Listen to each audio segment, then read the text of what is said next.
Hi guys, I am Rishitosh Best. In the past few lectures, we have studied about filter banks. In this video, we will learn about one such application of filter banks in the area of image processing. In particular, we will be performing discrete wavelet transform on images. Before even we proceed further, it is important to note down one subtle point. The filter banks that we have studied so far are one dimensional in nature, and the object that we want to analyze, that is images, are of two dimensional in nature. So we would need to develop some technique so that we can apply our one dimensional filter banks to these two dimensional images. For this purpose, what we will do is we can apply one dimensional filter banks first along the rows of the images and then along the column of the images, or vice versa as well. For the sake of convenience, let us start with an image at scale say j+1.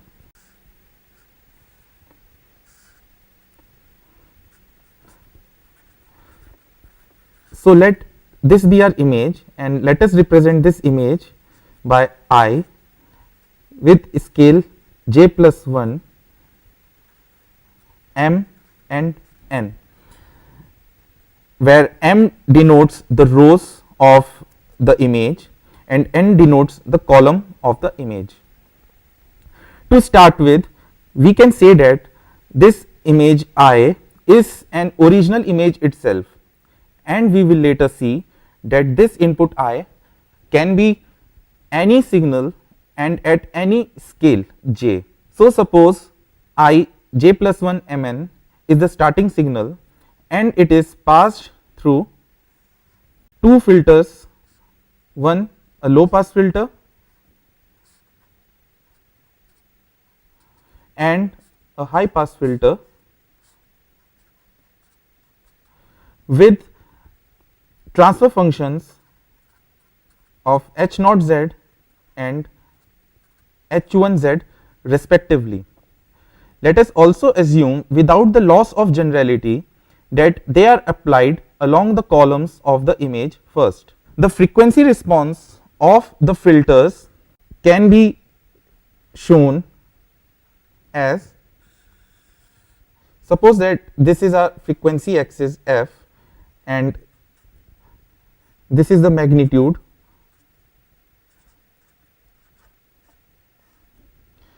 If this is the frequency response of a low pass filter, then the frequency response of the high pass filter should be like this, where this amplitude is 1. That is, what I mean to say is that this overall filters or this overall structure should be like that. It should be able to pass all the frequencies, and if this is my maximum frequency f max, then this point is my frequency f max upon 2. Therefore, we can say that the bandwidth of the signal is halved. Since we are splitting the signal, this is a low pass version and this is my high pass filter version, and since I am splitting the signal into these two bands and the bandwidth of the signal is half in each of these sub bands, this low pass band and this high pass band, we will get redundant samples, and according to the Nyquist criteria, we will not lose any information even if we remove half of the samples from our signal. So to achieve this, we apply a downsampler by 2 operation at both of these outputs of a low pass filter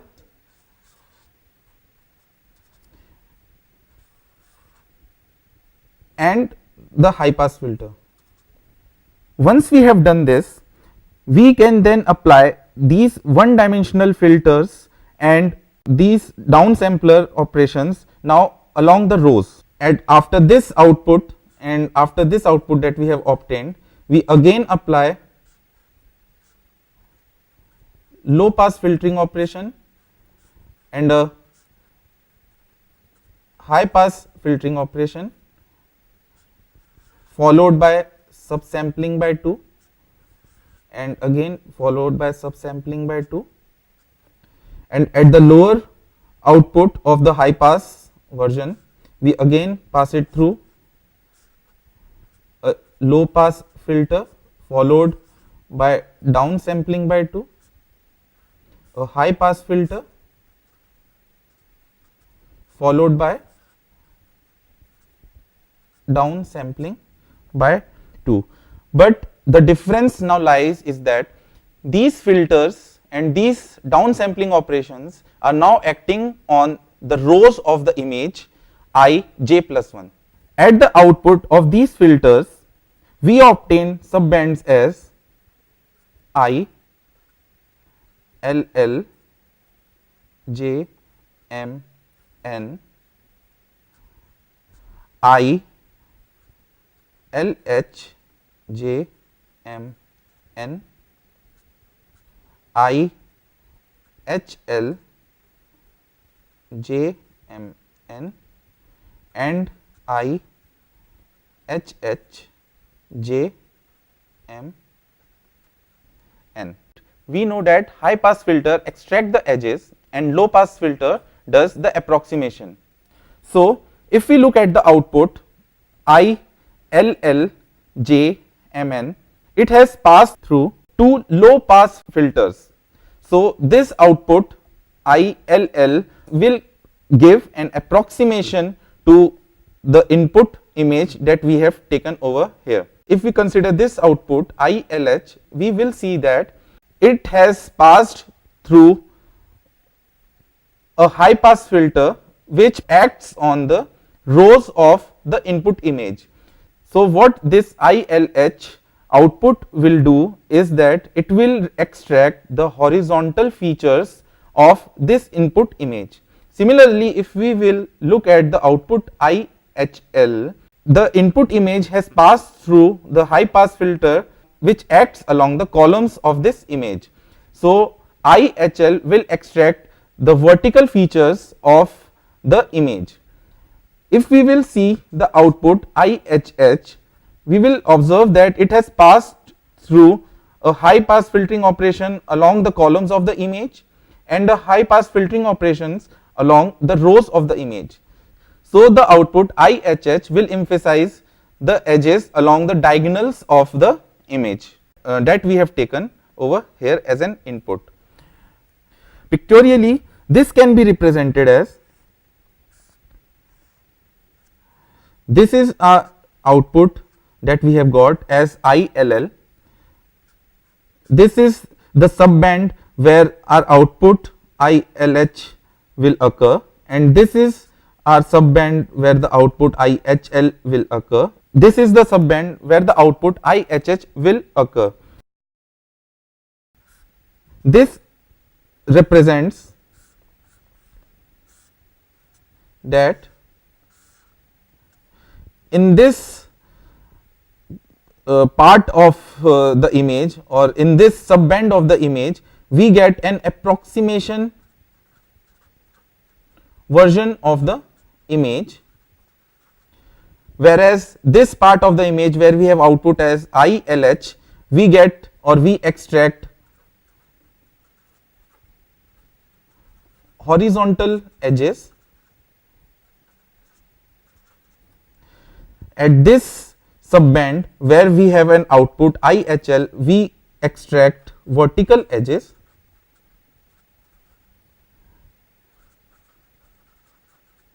And in this quadrant where we have an output IHH, we extract diagonal edges.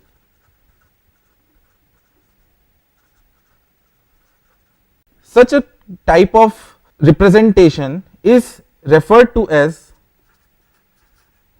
level 1 decomposition.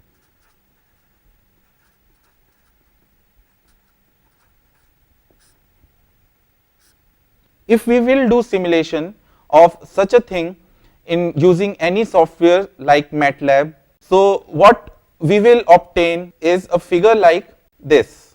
So this was our original image, which is Lena, and its size is 512 cross 512.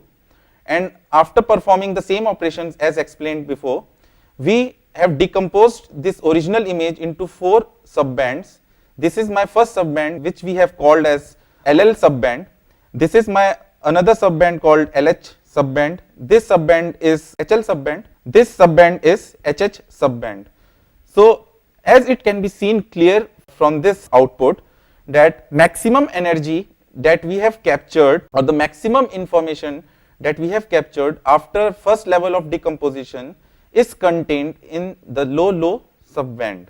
Now it's important to observe here that the output subimages are at one resolution less than the image that we have started with.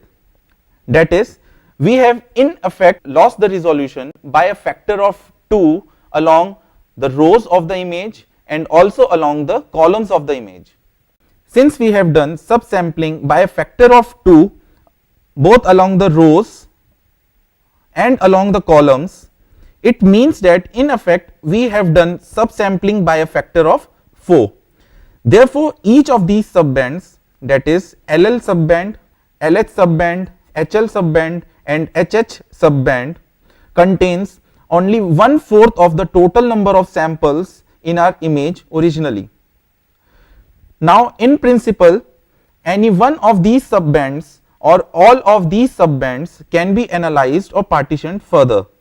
But it can be seen from the simulation here that as maximum energy or maximum information content is there in the LL subband, so we would like to decompose this band further. So if we perform the same operation as we have done for level 1 decomposition over here and take the output that we have obtained as ILLJMN, and now consider this output as an input over here and perform the same operation that we have carried before, we will get level 2 decomposition. Therefore, we repeat the whole process again with LL image as the input, and this image, now we have to be cautious that now this image is at scale J. Now when this will be at the input, so after doing all these operations again, at the output we will obtain same ILL but at scale J minus 1.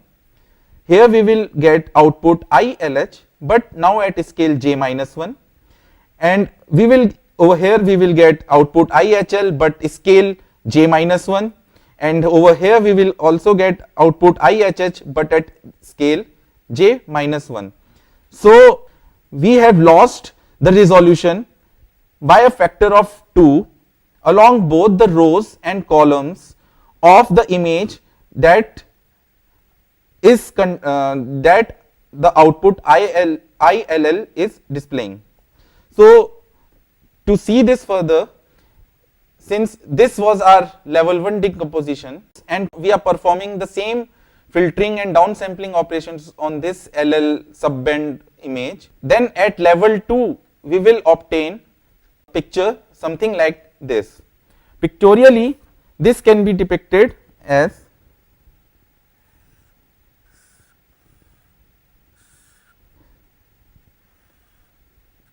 this. So this was our LH subband. Let us say this is LH1. This is our HL subband. Again, let us say this is 1, and this was our HH subband with subscript 1. Now we have taken this LL subband and decomposed it further into 4 parts. So this will be our LL subband, but we show this as LL2. Over here we will have LH2, here we have HL2, and this is our HH2. This kind of decomposition is called level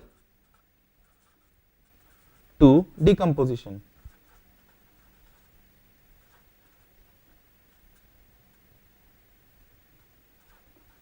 Level 2 decomposition. It has 7 subbands, out of which 4 subbands corresponds to level 2 and those 4 subbands are LL2, LH2, HL2 and HH2, and 3 subbands correspond to level 1, which are LH1, HL1 and HH1. If we want, we can repeat this process again on this LL2 part. As we have discussed before, the maximum information after second level of decomposition would be contained in this LL2 part. If we perform another decomposition on this LL2 part, then we will say that it is a level 3 decomposition. So to summarize, what we have done so far is we have taken our original image, which we have considered to be at the largest resolution and therefore is also considered to be at the highest scale, and decomposed it into 4 parts, into LL band, HL band, LH band and HH band. Then again we repeat the process to the LL subband content and decompose it into further 4 parts, and we can proceed like this further. Now, after decomposing each image at each level of decomposition, we are only keeping 1/4 number of samples of the total image. So in a sense, what we are doing is we are going from a finer resolution to a coarser resolution. So what we have achieved from this? The basic objective of wavelet analysis is to extract the localization. Here, by localization, we mean spatial and frequency localization. So by doing such a decomposition, either we do a level 1 decomposition or a level 2 decomposition or any other level of decomposition, what we have achieved is we have found out at what spatial locations we have high frequencies and at what spatial locations we have low frequencies. Thank you.